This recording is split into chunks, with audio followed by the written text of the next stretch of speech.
దాదాపుగా 130 గ్రామాలను ఇటీవల కాలంలో మున్సిపల్లో విలీనం చేయడం ద్వారా ఆ 130 గ్రామాల్లో ఉన్నటువంటి సర్పంచులు దాదాపుగా 1300 వార్డు సభ్యులు దాదాపు 80 మంది ఎంపీటీసీలు ఇవాళ రిజర్వేషన్ లేకుండా అర్హత కోల్పోయినటువంటి పరిస్థితి చూస్తా ఉన్నాం.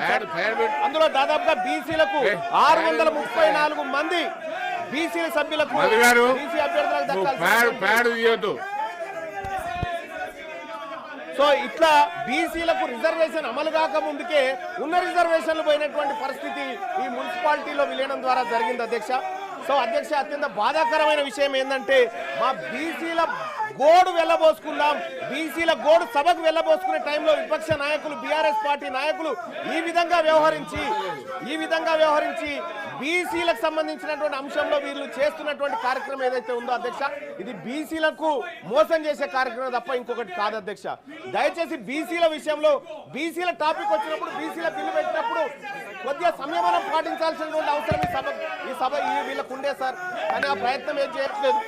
ఇక్కడ మేము మొత్తుకుంటున్నాం సార్, 70 సంవత్సరాల నుంచి బీసీల పార్టీ ప్రభుత్వం అంతో ఇంతో బీసీలకు లబ్ధి చేకూర్చడం కోసం కామారెడ్డిలో డిక్లరేషన్ పెట్టి 42% రిజర్వేషన్ చేయడానికి ప్రయత్నం చేస్తున్న తరుణంలో కీలకమైనటువంటి 50% స్లాబ్ను ఎత్తివేయాలనేటువంటి ఒక అంశాన్ని తీసుకున్నప్పుడు దయచేసి అధ్యక్ష మా ఆవేదన ఎవరింటారు అధ్యక్ష, మా బీసీల ఆవేదన ఎవరింటారు అధ్యక్ష?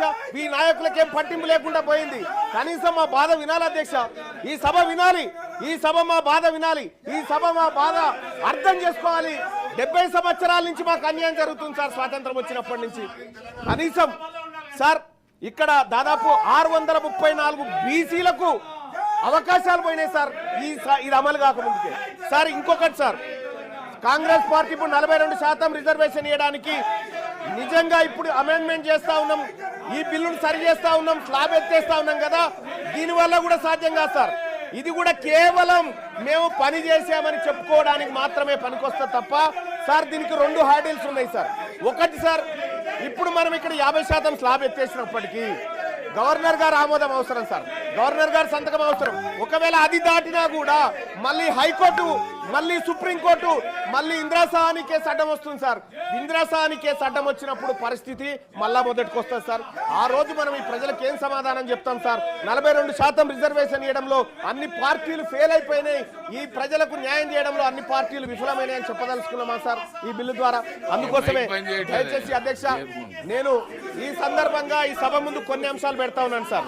ఈ రాష్ట్ర ప్రభుత్వం ముందు పెడతా ఉన్నా, గౌరవ ఆ శాఖ మంత్రివర్యులను కోరుతా ఉన్నా, మీరు 42% రిజర్వేషన్లకు అడ్డంకులు స్పష్టంగా మాకు కనిపిస్తా ఉన్నాయి. ఆ అడ్డంకుల విషయంలో మేము మిమ్మల్ని తప్పు పట్టట్లేదు, అడ్డంకులు అందరికీ ఉన్నాయి. కానీ మీరు ఇవ్వడానికి మీ చేతిలో ఉన్నటువంటి అంశాలు అనేకం ఉన్నాయి. ఇక్కడ మీ చేతిలో ఉన్నటువంటి అంశాలు అనేకం ఉన్నాయి.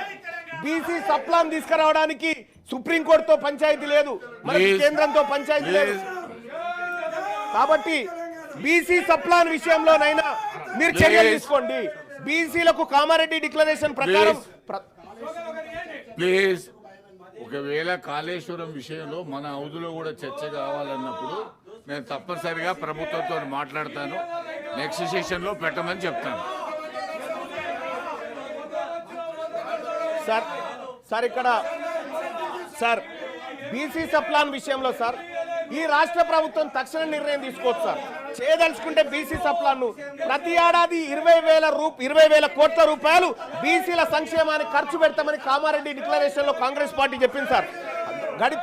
5 ఏళ్ల కాలంలో 1,00,000 కోట్లు బీసీల సంక్షేమానికి ఖర్చు పెడతామని చెప్పినటువంటి కాంగ్రెస్ పార్టీ 2 బడ్జెట్లలో కలిపి కనీసం 20,000 కోట్లను కూడా బడ్జెట్ లో కేటాయించలేకపోయింది సార్.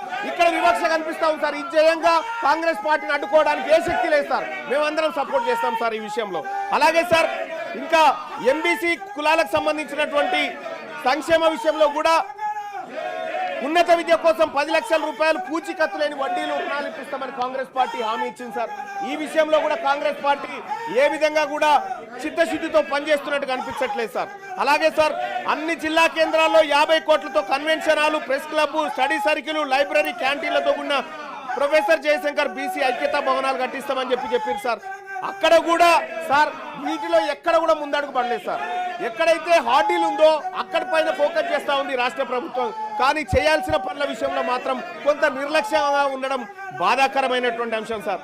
సార్ ఇంకొకటి సార్, 3 లక్షల కంటే తక్కువ వార్షిక ఆదాయం గల బీసీ కుటుంబాల యువతకు ర్యాంకుతో సంబంధం లేకుండా మొత్తం ఫీజు రియంబర్స్మెంట్ ఇస్తున్నారు సార్. ఇవాళ ఫీజు రియంబర్స్మెంట్ బకాయిలు విపరీతంగా అక్కడ పడి ఉన్నాయి సార్. ఆ ఫీజు రియంబర్స్మెంట్ బకాయిలు ఇస్తే తప్ప బీసీలు టీసీలు కానీ లేకపోతే వాళ్ళ సర్టిఫికెట్లు కాలేజ్ యాజమాన్యాలు ఇవ్వలేని పరిస్థితి ఉంది సార్. అందుకోసమే ఫీజు రియంబర్స్మెంట్ లో మీరు చేయాల్సిన కార్యక్రమాలు ఉన్నాయి, అవి చేయండి. అలాగే చేతి వృత్తులకు సాయం చేస్తామని కాంగ్రెస్ పార్టీ ఆ రోజు కామారెడ్డి డిక్లరేషన్ లో అవకాశం కల్పించింది సార్, మెన్షన్ కూడా చేసింది. వృత్తి బజార్ పేరుతో ప్రతి మండలంలో 50 దుకాణాలు షాపింగ్ కాంప్లెక్స్ ఏర్పాటు చేసి మంగలి, వడ్రంగి, చాకలి, కుమ్మరి, స్వర్ణకారుల వంటి చేతి వృత్తుల వారికి ఉచితంగా షాపు స్థలాలు అందజేస్తామని చెప్పారు సార్. గడిచిన 2 సంవత్సరాలలో ఇప్పటి వరకు ఒక్క షాపు కానీ దయచేసి శ్రవణన్న మీ స్వర్ణకారుల గురించి మాట్లాడుతున్నా, దయచేసి మీరు ఓపికగా ఉండాలా.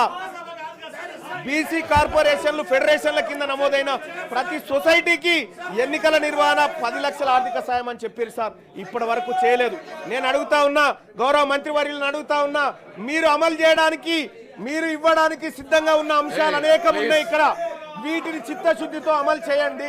42% రిజర్వేషన్ విషయంలో మీరు పోరాడుతున్నటువంటి విధానంలో కానీ లేకపోతే కేంద్ర ప్రభుత్వం సృష్టిస్తున్న అడ్డంకుల విషయంలో కానీ మేము మీకు అండగా నిలబడతాం.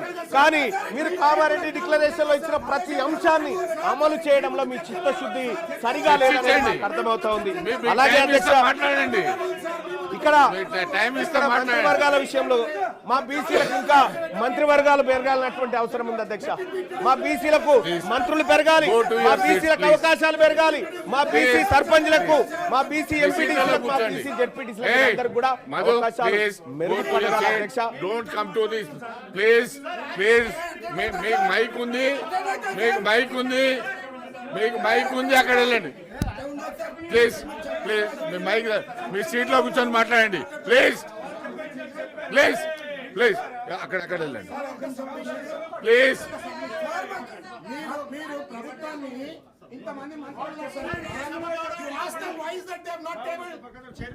చాలా విషయాల్లో